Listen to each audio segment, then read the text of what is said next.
go first. So I'm Bart Frost. Most of you have actually been in this space before, so you probably heard that. I'm Director of Youth and Young Adult Ministries at the UUA.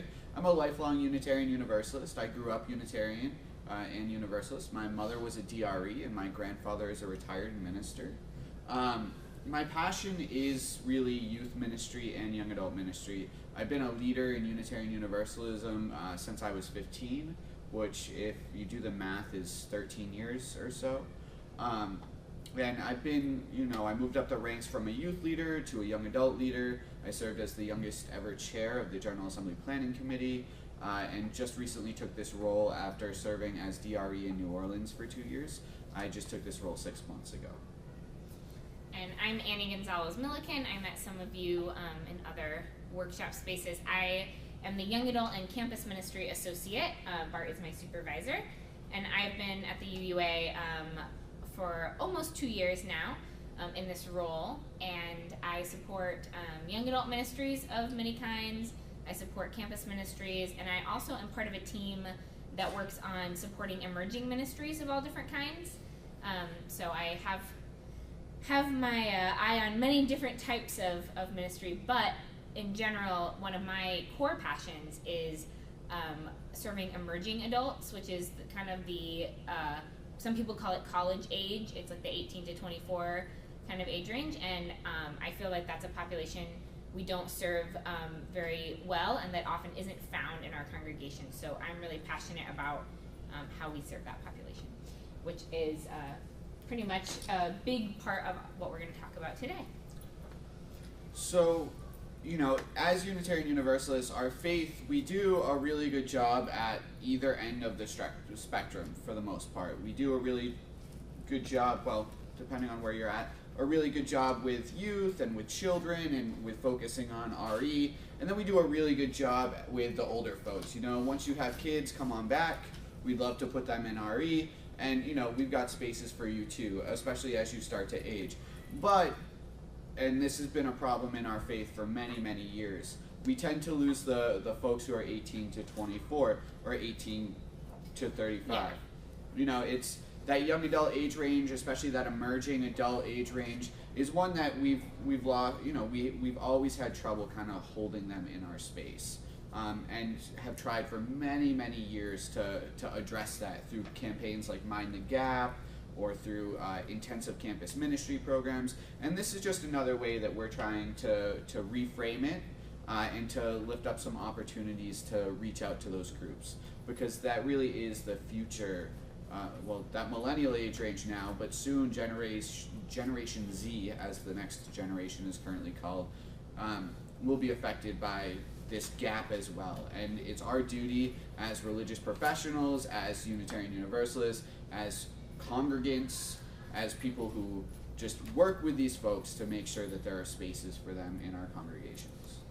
So in terms of, we're going to be using a Prezi presentation. It was submitted to Andrea Lerner, who compiles the resources, so those are available on the Metro New York website. So don't feel like you have to frantically write down anything that's on here. There's a lot of written information in this Prezi. It's designed primarily as a tool that you can just click through on your own and read. So because we're here to talk, we're not going to quite use it that way, but be assured that you can go back and, oh wait, what was that tip? What was that resource? And you can find it in writing on the Prezi. Cool. You want to I'll set up the framework. All right, I'll click through on the Prezi. So, like I said, our congregations, we build up our youth, right? We build them up. They start as itty bitties in childcare, and then we build them up, up through RE. What are you doing? I'm getting to the cliff. Aren't you talking about the cliff? I am talking about the cliff. Right. So once upon a time, so we build them up, and then they go into high school and they have a lot of fun, and then we bridge them. Wait. And talk so about the high school part. We have youth-centered religious life, focused on youth, co-led by youth and young adults, set apart from congregation, different style of worship. Now, if you were here earlier today, and some of you were, you know that we're working on this part of stuff over here too, while still keeping the co-led and the focused on youth. But Then there's the adult center. So it's focused on adults and families, led mostly by older adults, and it's your standard Sunday worship. You'll see that there's a big gap between the two. So we get our youth right up to the age of 18. May comes along, they graduate high school. We say, hey, thanks for playing. We give them a chalice necklace, maybe a book, maybe a Bridge Connections pamphlet that says, hey, keep in touch. Maybe if we're really awesome, we call up the DRE or the minister in the city that they're moving to and tell them to reach out. And so there's this. So they're, our youth come to that place and they're looking for guidance. They're also looking for other ways to connect. So right now we have bridging. And bridging says, hey, you're an adult, you've come of age, come on down. And we have a couple different ways to connect to new communities, but it's not the best methods, right? So like right now, and we're currently working on how we can come up with an adaptive solution to this problem. But right now we have the Bridge Connections program, which you can request from our office, and you'll get a pamphlet, and your youth will fill it out. They'll send it, on to the next congregation, and that way we can help keep in touch. It is online as well. So those are ways to connect youth to other communities. But as you can see, there's still a 45-degree gap between youth-centered religious life and adult-centered. So what our goal is, and if you were here earlier in the day or you watched the previous video, you'll see that this is kind of our shtick right here. We want a multi-generational religious life all the way through. Instead of it building up to a cliff and a separation or a gorge between the two, we really want a nice even plateau of religious life. That's our goal. But we're not quite there yet. All right. And this is where we switch out. Yep. So in the meantime, yeah, I know I did that too. I clicked the wrong way. In the meantime, there's some ways to navigate the cliff. So there are different ways that I see young adults navigating the cliff. And so there are 4 that I'm going to highlight in this Prezi, and they use different physical metaphors because the bridge is a physical metaphor, so we wanted to stick with physical metaphors. So this is the first one, and it's rappelling, if you give it a click. Rappelling down the cliff, and that's staying in touch. So what that means is basically staying in touch with your home UU community as a new young adult. And there are ways that people can offer support. So each one of these types of ways of navigating the cliff, there's going to be tips for home communities and for UU congregations and for UU communities, and there's going to be tips for the bridgers. So every technique has things that people can do, whether they're the ones actively transitioning or whether they're the ones supporting. So the idea is that we all have a role to play. So home communities can send care packages. I really encourage folks to do that and to think outside the college box because not everyone goes to college. So it may not be a finals care package, but just keeping in touch with folks, making sure they know you still care about them, even if they live far away or if they stayed in the community. You can also host reunions for alumni. Somebody was just telling me at lunch that some of the area youth have an informal meetup for alumni of the youth program in Metro NY that happens in Central Park. And so, people organize that spontaneously themselves, but it's great if you want to organize an alumni reunion for your youth. And then also welcome young adults into leadership.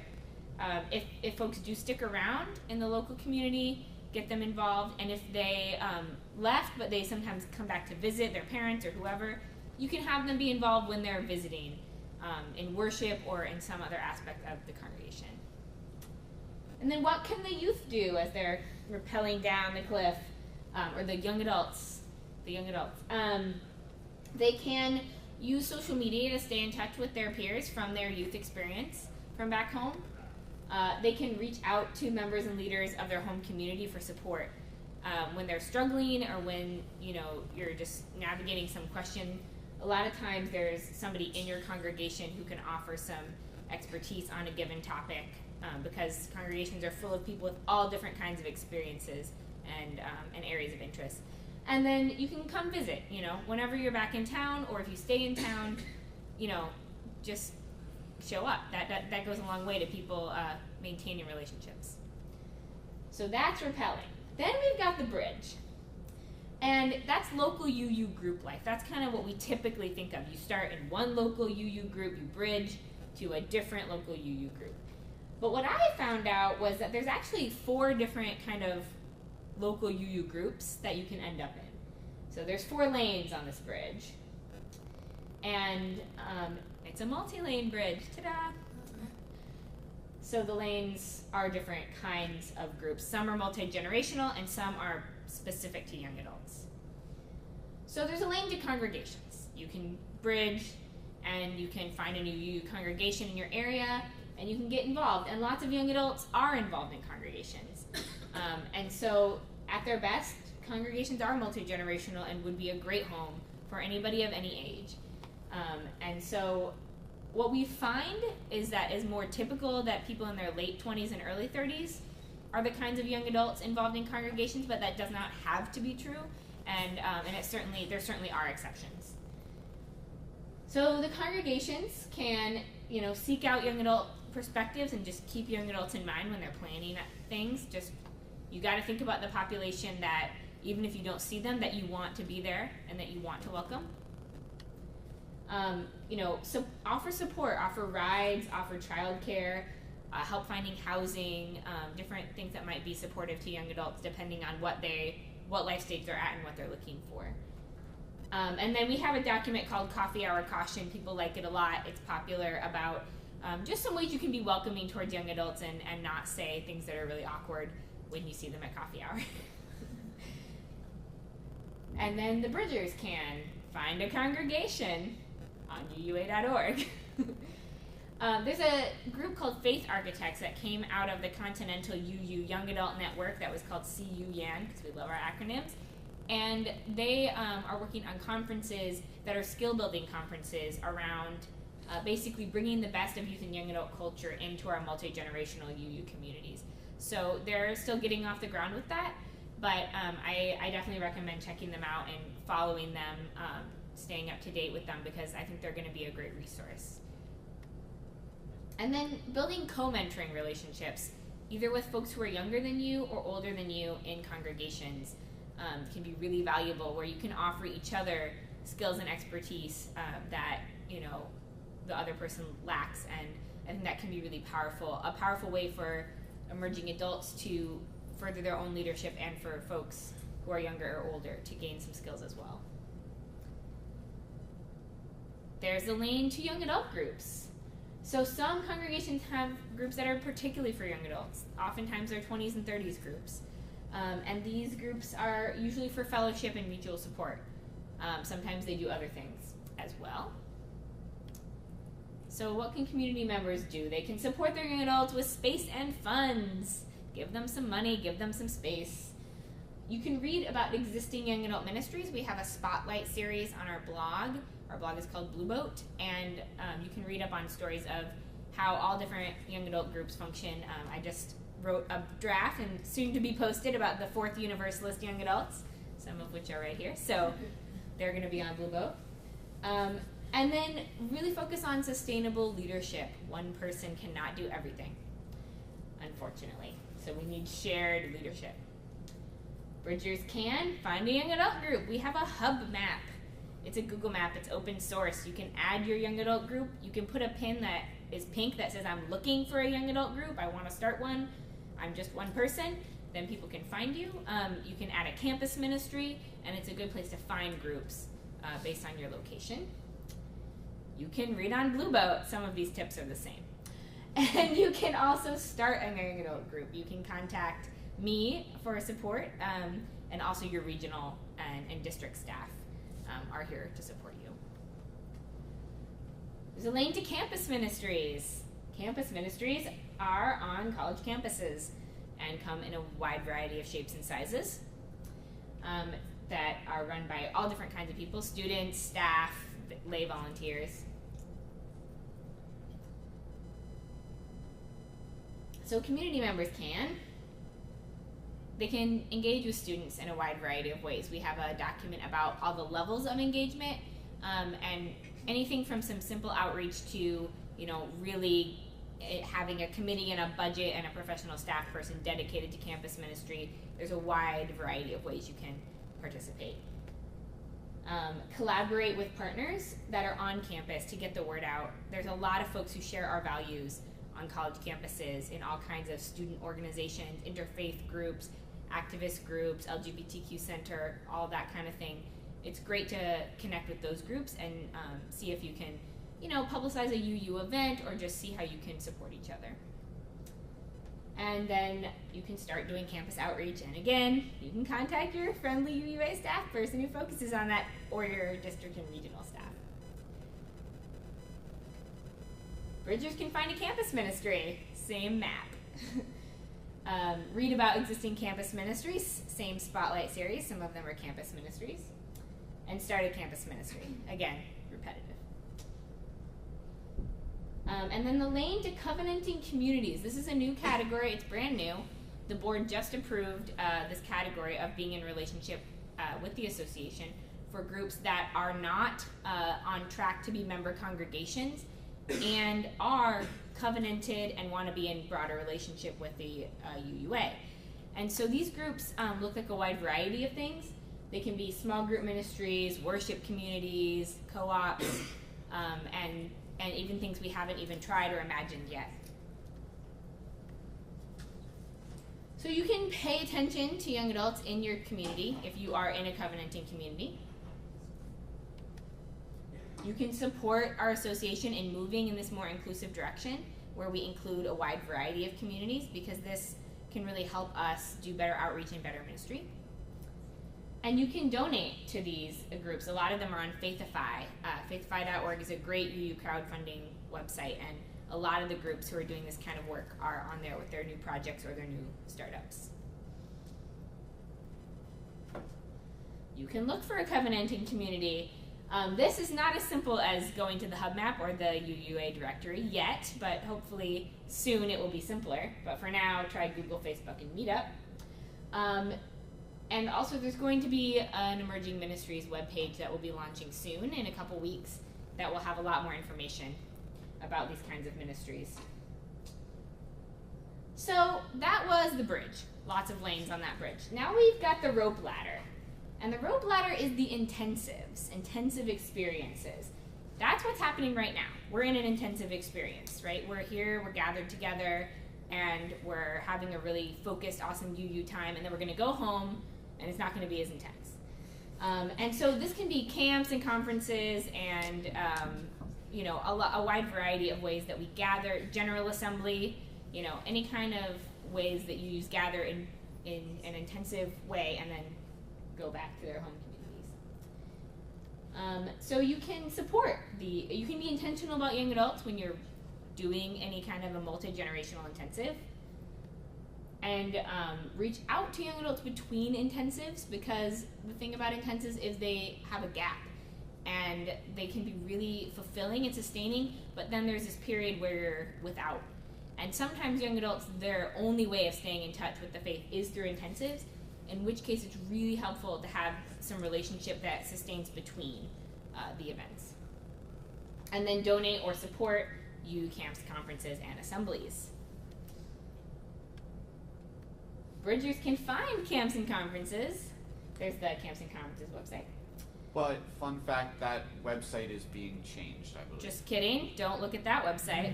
You can still find information there, but there's a new organization that does camps and conferences. You can Google it. Bridgers know how to Google. All right, and then stay involved in age-appropriate ways in your camp and conference communities. Sometimes it can be tricky if you've been involved as a youth, and if it's a youth-focused community, to figure out where is my role once I'm not a youth anymore. But there are ways to stay involved in age-appropriate, developmentally appropriate ways to really stay plugged into those communities. The last method is the hang glider, and that's the UU milieu. So that's basically when people are in touch with Unitarian Universalism, it's important to them, but they're not necessarily doing any of those other three things. They're not necessarily in an in-person group They're not necessarily staying in touch with their home congregation or doing intensives. So there's some examples of what they might do. Hang out with UU friends, read UU blogs, connect online, attend occasional events, but not in a committed way. So some of the good ways to access Unitarian Universalism, if you're isolated physically or just not finding a group that's right for you, is through Church of the Larger Fellowship, because they do virtual ministry. They also do ministry with specific populations that will be mentioned in a minute. For example, military ministry. 50% of people in the military are under age 26, so a lot of young adults are in the military. And so this is a population that can use support. And then also there may be other ways that young adults are isolated. They could be, unfortunately, we don't like to think of this, but unfortunately could be in prison, working abroad, or in other isolated communities for whatever reason. So again, CLF, Church of the Larger Fellowship, and they do ministry with prison and the military, so they are a good option for those populations who are isolated. You can also check out our blog. So, all of those were the adaptives, and I know I ran through them quickly, but like I said, you can look at it later. Those are the ways we're currently navigating the cliff. But, do you want to come back up for that? So while we work on this, so we can work on ways in our congregations to actually make change. Because for a long time we've thought about bridging as this concept, right? How do we do this? But it's really very easy. It's offering a ride. It's co-facilitating. It's leading in RE class. Working with the minister to plan multi-generational services and witness, or anything else. You know, joining the worship team or being a music associate. These are all ways to start to change that process, to navigate the cliff, to slowly wear away at it so it's no longer a cliff and it becomes a plateau. okay. And we have all these. You can totally put that on a t-shirt. So basically, the take home is that we hope, and many Unitarian Universalists hope, that we will change that cliff landscape, that we will actually create the little hilly landscape with the multi-generational community. And in the meantime, we know that's not the current reality, and we want to acknowledge that these are the ways people are navigating the current reality. And so what I'm hoping we can spend some time on together here is talking about how we think that in our communities or with our personal commitments we can work on both of those challenges. So I'm gonna have you guys spend a little time chatting with each other, but my challenge to you is to come out of these conversations with two commitments. One commitment to how you can nudge towards the new landscape, where we're going towards a multi-generational, non-cliff landscape. And one commitment that you can do to help support one of these technical solutions to navigate the cliff as it is today. Because I think we need to do both at the same time so that we're keeping folks supported even as we're trying to change the structure overall. So Bart is helpfully writing down those questions. How do we move to the new landscape? And one thing you can do to help support one of those technical solutions. And so, why don't we move into group? We currently live in our congregations and in a society that isn't multi-generational. Our congregations are the last multi-generational spaces in our society. That's a fact. Everything else is segregated by age. So to continue to focus our ministries on age-segregated groups without looking at the entire community is what leads to us losing millennials. It leads to us losing folks along the way because our church lives are so different. You know, as we go from youth to young adult, we move from youth group to adult worship, and then they're not the same. So what are some ways that we can change the landscape in our congregations?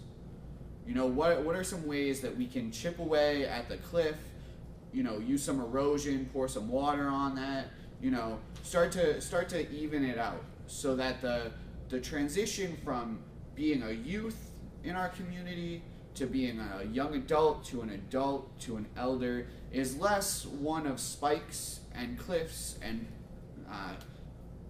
gorges to cross, to one where you can easily, or relatively easily walk down the hill and up the next one, or however you choose to move from one hill to the next one. Does that help? And so, like, when I think about it, like, I think of kind of a typical example would be sometimes we struggle with the fact that we keep youth and children kind of separated from the congregation. Not every congregation does, but some do. So if yours does, you might think, okay, I'm going to be part of a team that really encourages that we include children and youth in worship more frequently. That's kind of changing the landscape. Whereas, sending a care package to your youth alumni is more of navigating the cliff, because it's helping them stay in touch after they've fallen off the cliff, or hopefully haven't fallen off and have a nice rope that they're holding on to. So, yeah. Thank you. Awesome. So why don't we break into groups, and then get a time check. Yeah, we've got this. Oh, we've got lots of time. Yeah. We probably shouldn't have started so early. It's all good. So let's break into small groups and we'll discuss this, and then we'll report back, or maybe we'll get creative because we've got some markers and such.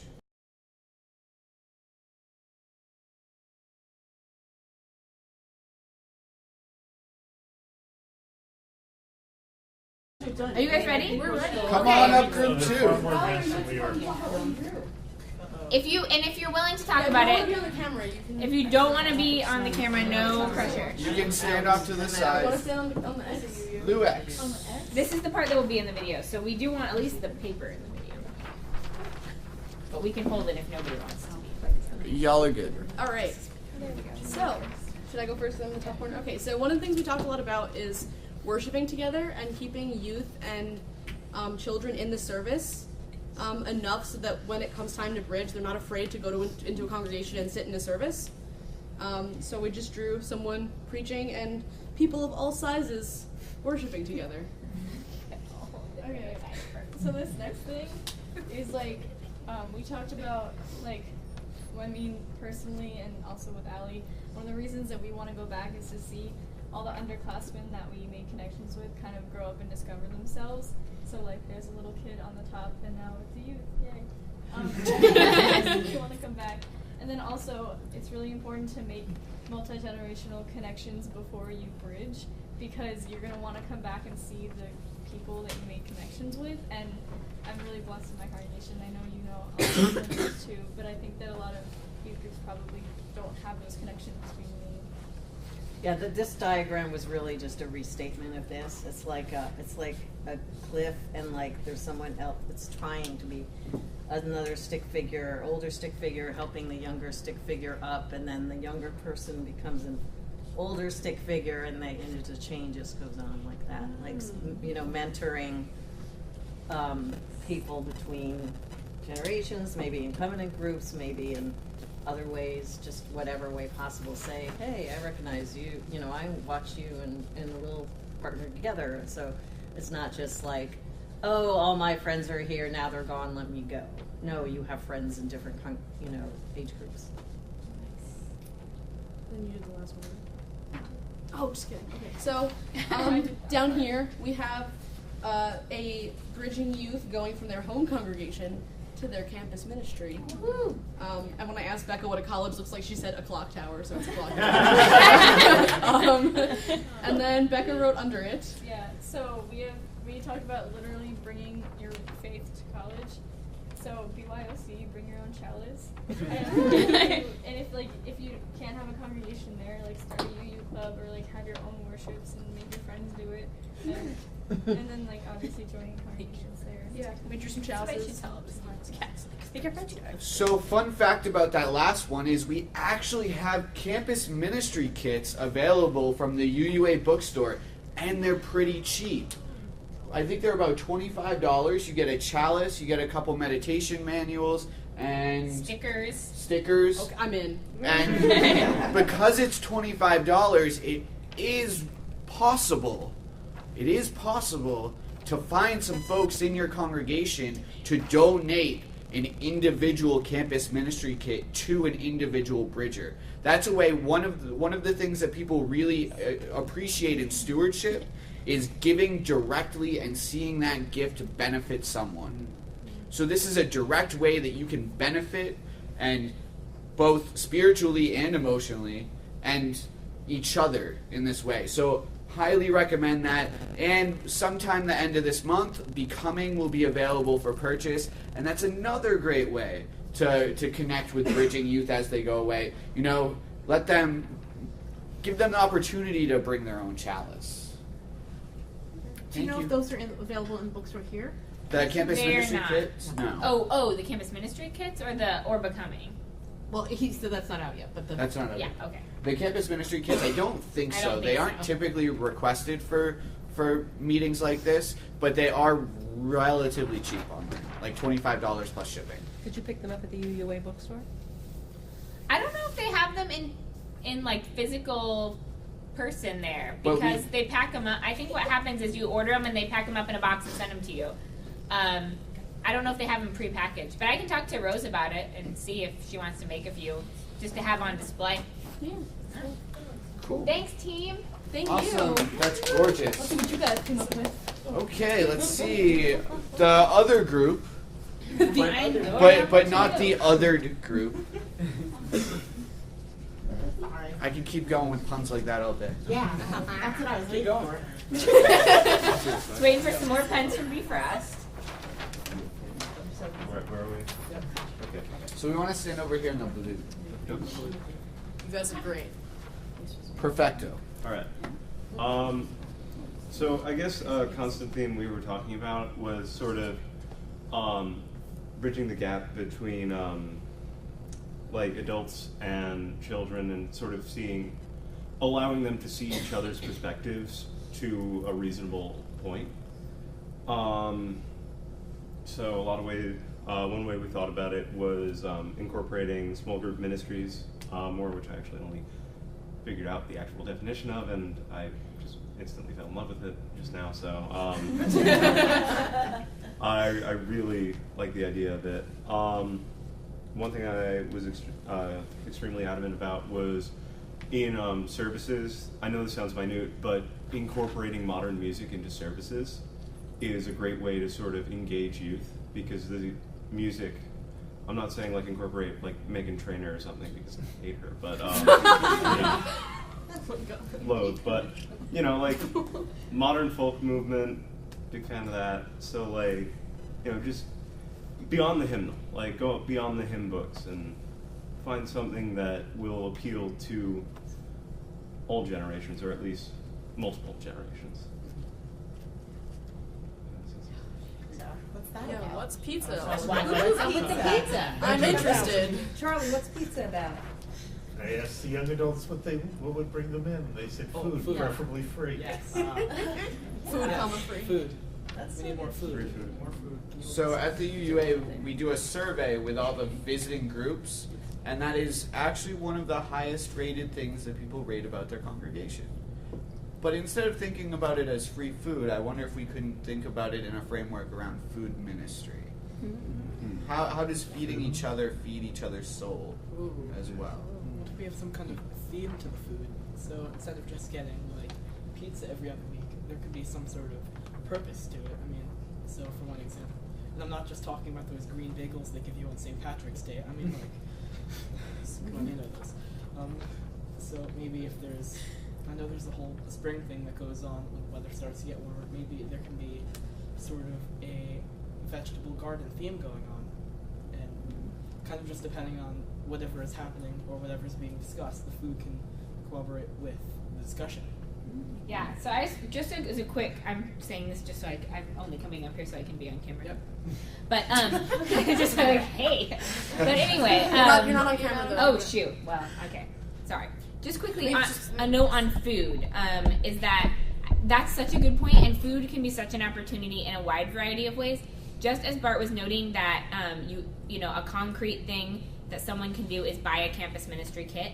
A concrete thing that someone can do is cook a meal or a snack and bring it to a campus ministry or some other group of emerging adults who might be, you know, hungry, not having as much luck in cooking for themselves, maybe because they're, you know, newly out of the home or whatever. And so, you know, I found that to be true in a congregation I was in, that folks would volunteer to cook for the campus ministry like once a semester. So it's not that big of a burden on someone to do it once, and they can do it in a team. If someone didn't have the financial resources to do it, they could get reimbursed by the congregation. But most folks in the congregation had enough resources to donate one meal. So that was a great way to partner and collaborate, and it's kind of a hands-on thing you can do. With regards to food, our youth group this year did 2 pots of soup after every service, and then sold them. And we have an elderly congregation, so people were very appreciative at 12:30, 1 o'clock on a Sunday morning, being able to have soup, and we served it that you could have it there, or we bought the containers that you could buy to take it home. And then we made money for the social justice projects that the youth group wanted to do. Awesome. It's great. This isn't directly related to like, this just reminded me of a discussion I had in school recently about student inclusion, and an idea was like a student garden.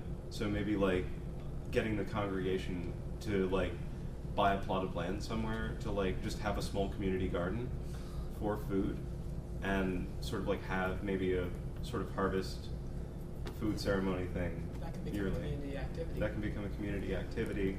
It's, I mean, I just thought of this, but maybe it's educational for one thing. It would be inclusive. It's Tasty. tasty.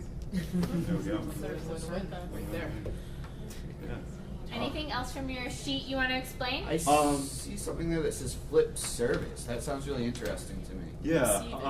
One thing we were talking about is how a lot of the adult-centered parts of service are at the beginning of service. So usually for a lot of the youth, they miss out on the meat of the worship, and they only stay for like the formalities that they don't fully comprehend yet. So flipping that would allow the youth to get a better feel of what a service is. So I have a question for this group. So is this a commitment that you're willing to bring back to your congregation? Or is this just one of those ways that we could help flatten that landscape? If you do bring it back to your congregation, please send me an email afterwards and let me know how that goes. I'd love to hear about it. / we might publish something on Blue Boat from you. Wow. True. Maybe we can make some copies of this, if that can be done. So I'm going to take pictures and tweet this after. Ooh. Just- Where are So- you tweeting it onto which? It'll be at, it'll be on the Instagram, but it'll go through my Twitter as well. So you should follow us on Instagram. Our Instagram's for fun. Mostly it's just like, hey, this is where we're at. We're at UU Metro New York 2015. Or for like scholarly articles and reflections, you'll want to follow at Bart Frost. Don't do hashtag human. That's apparently it's not good for UU Youth Ministry as a hashtag. You gotta pre-check your hashtags. Yep. Max, could you touch on one other thing that I felt was very poignant in group? You both had mentioned youth-adult relationships, involvement and interest in. Absolutely, yes.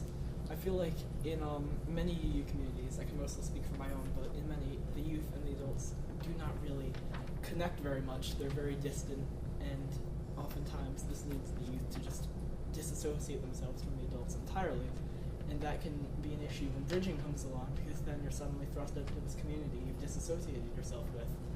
Yeah, it can also lead to tensions in youth group if the youth advisors and the youth aren't really on the same page. What I've spoken about in the group is that the adults I find that connect with the most are the ones that get involved with the youth programs, like the coming of age programs, all the youth conferences, and anything else I can touch on besides that. Any UU events that involve the youth and the adults that involve themselves the most are the ones I can connect with the best. Nice. So, And I feel like there also has to be an element of, you know, a want for the adults to understand the kids and for the kids feeling invited by the adults, because this can easily be implemented via lock-ins or cluster events, but unless both parties are willing, like, feel safe to interact, it's just going to feel like something forced. absolutely, it needs to be a mutual effort on both sides. Thanks, guys. Thank you. Thank you. Deb wants to do ready first. So I'm really, really appreciative of your art and your suggestions and your commitments, and I want to really affirm those commitments, and I hope that you will, as Bart said, let us know how it goes when you try some of these things or bring them up with your staff, your committee, your youth group, your whatever. And then in the meantime, just to recap and really hit home that, you know, we're trying to shift this landscape, and the things you guys talked about with multi-generational relationships and worship that includes different generations, I think that's really the key and the heart of it. And in the meantime, we do have those 4 ways: the staying in touch with your home community, the coming into a new local group in a new place that is either multi-generational or young adult specific, the intensive experiences of camps and conferences and assemblies, and then the milieu of just, you know, keeping your UU identity, kind of staying in the loop, and having informal relationships. Those 4 ways are important ways to stay in touch with our faith, and they're ways we can each one of us can play a role in supporting, whether we're a youth, an adult, a young adult, a leader in a congregation, or someone who's a part of one of those other UU settings. So I hope we'll take that forward as we go out. Well, thank you all. And if anything, you know, you bring back some of these ideas to your congregation and you get pushback and you're looking for more support, don't hesitate to reach out to your district and regional staff or to us at the UUA. That's really our job. We're really here to support the member congregations of the association, and that includes all of you. And if you're looking for opportunities, you'll want to check out our websites, check out Blue Boat, stay in touch with us. So if you're a youth, these are the 2 websites. If you're an adult, that's a website. Actually, everybody should follow these. And if anything comes up, you know, please shoot us an email, let us know, pick up the phone, call us, because we want to hear about what's going on. And if you're doing something really rad, something really awesome, like Rockstar, please shoot me a personal email at bfrost@uua.org, because I might want to ask you to write for us on Blue Boat and tell us about what you're doing in your congregation, because we really like to share those stories. That's how we start movements.